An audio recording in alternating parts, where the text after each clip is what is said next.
Regardons donc cet exemple ici.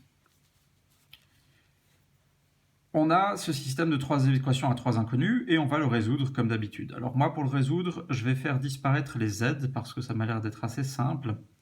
Donc ça veut dire que je vais additionner une fois la première avec une fois la deuxième, dans un premier temps.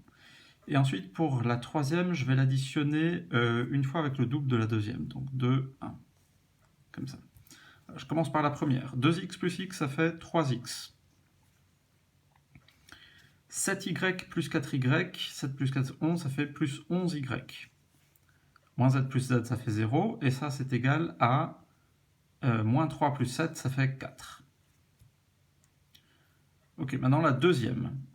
2 fois x plus 1 fois x, ça fait 3 fois x. 2 fois 4y, ça fait 8y, plus 3y, alors 8y plus 3y, ça fait 11y. 2z moins 2z, ça fait 0. Et puis, c'est égal à 2 fois 7, 14, plus 5, 19. Et là, on voit déjà qu'il y a quelque chose de bizarre parce que à gauche, on a le même membre, 3x plus 11y. Et puis à droite, on a des choses différentes. Et ça, c'est pas possible. Si 3x plus 11y, ça fait 4, bah, ça fait pas 19. Alors, continuons quand même.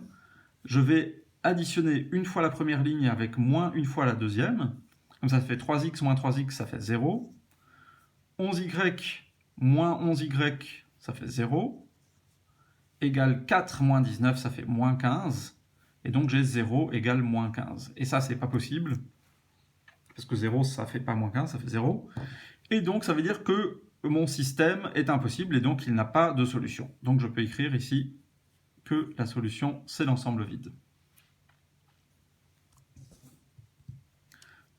Donc, géométriquement, qu'est-ce que ça veut dire? Ça veut dire soit qu'il y a deux des plans ici qui sont parallèles, soit qu'aucun n'est parallèle. C'est le cas dans ce cas-là, en fait, il n'y en a aucun qui est parallèle, mais ils ne se croisent pas tous les trois en un seul point.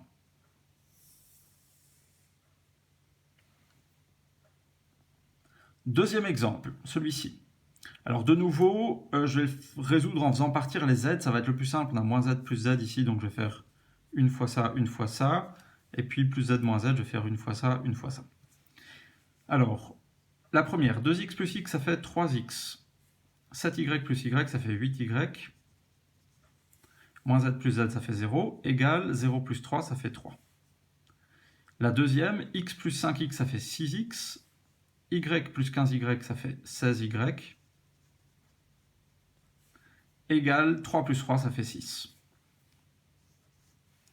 Bon, je continue. Je vais essayer de faire disparaître les x maintenant. Donc je vais faire 2 fois celle-là et moins une fois celle-là. Donc ça fait 6x moins 6x, ça fait 0, c'est bien.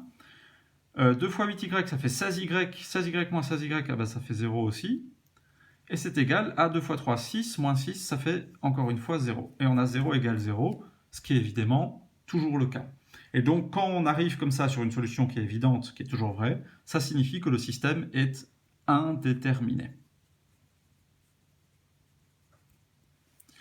Et ici, qu'est-ce que ça signifie de dire qu'il est indéterminé? Eh bien, géométriquement, ça veut dire que les trois plans se croisent sur une seule droite.